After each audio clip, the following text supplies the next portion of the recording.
শামীম, জানাবেন যে ঠিক ঈদের আগের দিনটিতে লঞ্চে মানুষের যাত্রা কেমন দেখছেন?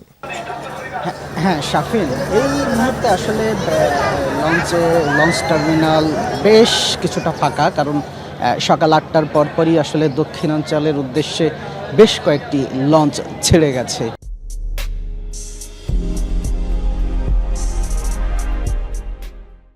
তবে এই মুহূর্তেও বেশ নগরবাসীদের বেশ চাপ আছে লঞ্চ টার্মিনালে।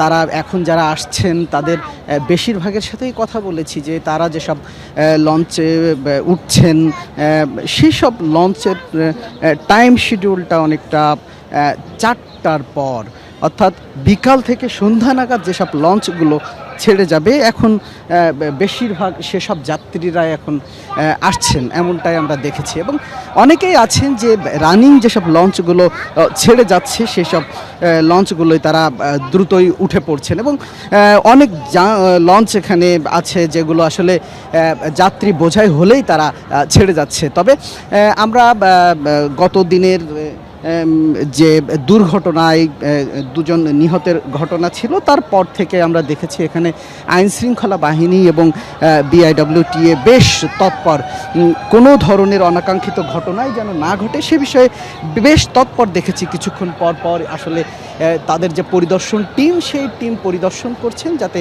অনাকাঙ্ক্ষিত কোনো ঘটনা না ঘটে। এবং যাত্রীরাও প্রত্যাশা করছেন একটা স্বস্তিদায়ক ঈদের উদ্দেশ্যে তারা তাদের গন্তব্যে পৌঁছাতে পারবেন, এমনটাই প্রত্যাশা করছেন তারা।